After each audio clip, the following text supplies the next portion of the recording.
I sit back and I reflect on my life and where it is today. And I attribute it a lot to my mom and all the people who helped her during the process of raising me and making me shape me to become the person that I am. And I told my mother this, and I thought about it because my life could be completely different, man. Like, I'm an Aboriginal man, African man in this country of the United States. And whether statistics and all these other things are not on my side, they do not favor me. I could real life be somewhere 6 foot under in somebody's jail, or just not in the right state of being, harming other people in a way that is not conducive to society. However, I am in a position to make something of my life, to do well for not only myself, but to others. And that is a lot of it is because of my mom and the things that she was able to do, the sacrifices that she was able to make for me. And like I said, the people who was there during that process, the village that helped nurture this child that is speaking on this camera right now. And I think about it because I talk to other people who be like, yo, man, like immigrants, they come over from another part of the world to this country. I'm like, yo, man, Mom Dukes held it down. You know, she got me through X, Y, and Z. And I think about that, and this is no knock to our men, you know what I'm saying, to the fathers who are doing right and who are doing well. But I do know now, that especially that the position that I hold now, just as a person in this world and society, that I have the responsibility now to pay it forward to my children so they can raise young men and women to be well and to be healthy and to do great things now too, because I was offered the privilege, I was offered that position. And as a men, as a total, as a whole, we all must take and bear the responsibility to now create space for our women so that they may bask in their feminine energy, because a lot of the times, and still on today, a lot of the women is just carrying a whole lot. And I know they're tired. And I say this because I am in a relationship. I see my mom. I see women in my family. I talk to other people and they talk about their moms. I'm observing. It's just different things. And it's like, bro, like, I begin to understand the world a little bit differently now. And it's like, as men, we need to now take the responsibility to level up and be like, okay, we need to restore balance and equilibrium and allow feminine energy to do what it does best. Ma'at, peace, harmony, balance. The feminine for the past couple years has been so overexerted in its usage and its energy to not only provide, but also to protect and nurture. That's out of balance. That's out of harmony. And the feminine has been out of harmony and out of balance for so long now that it's time that we restore order by invoking the energy Tahuti, the masculine, and our men, right? By now starting to change the paradigm, starting to change how we do things, starting to change how we show up, not only for our women, but also for each other. And that's a big part of the reason why I'm starting the As a Man Thinks movement, the group, because I understand now how important it is to have other men in your corner, because it's like everybody be like, yo, men have to do this. The world requires so much from men, but it's like, when do other men get together and just sit down and be like, yo, let's talk about it, fam? Hey, truth be told, I ain't got it. You know, it's like life is struggling right now, or life is good. You know, those sides, it's like men need more spaces to be celebrated and to have conversations to where it's like, yo, their experience during the life, because it's like they're just how certain things that women go through and women experience that men just will never be able to understand. There are certain things that men go through that women will never be able to understand. And we need to have more spaces to where we can come together and commune over these things and talk to be like, no, brother, I got you. Just how you got me, I got you.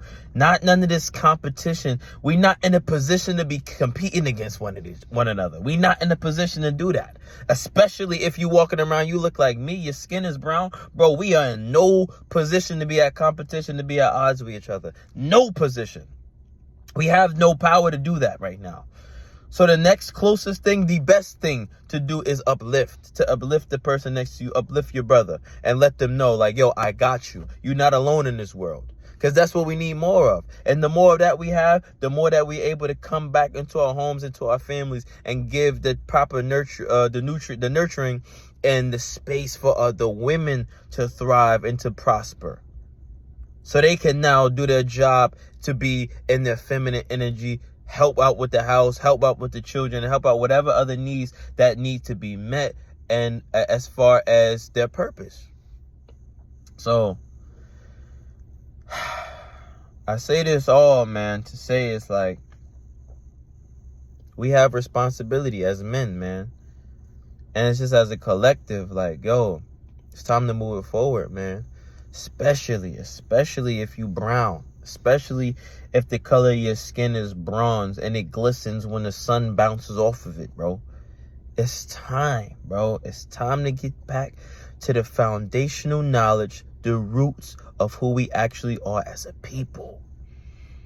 And this is where our greatness will manifest and shine. And this is how we create worlds and change shit up. There will be more to come. But I'm going to leave it here.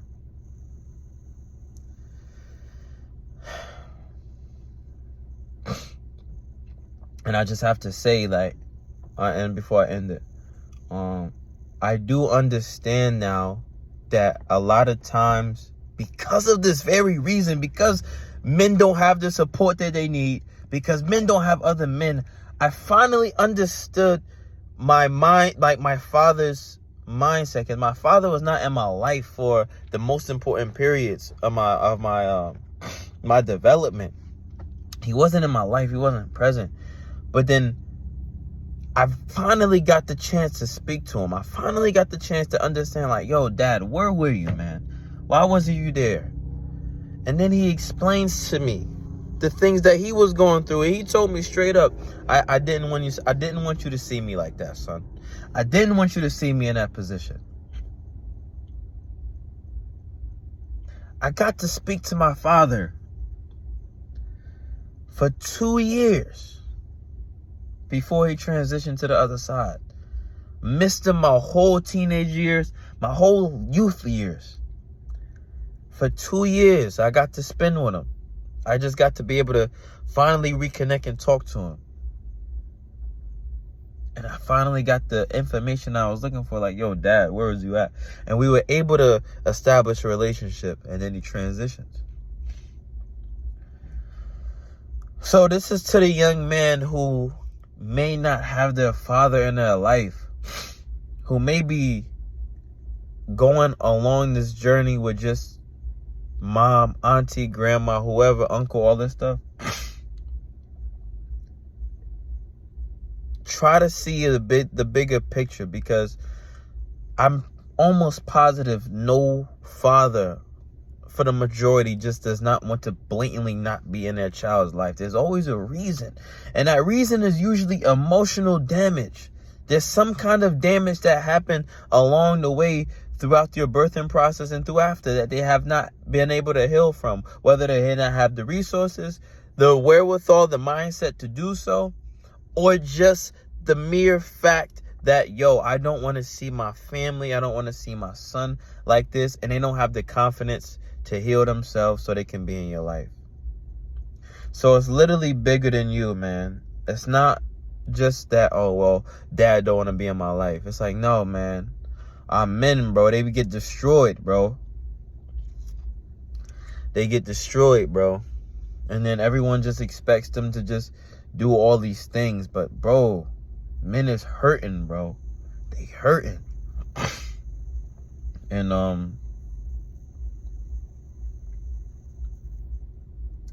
we got that responsibility now, man. Especially now, this new generation, bro. We got responsibility. We got things we need to take care of, yo. We need each other. The children that we will bear in the future need us. And our women need us. The will of God. So, let's do it together, man. Let's do it.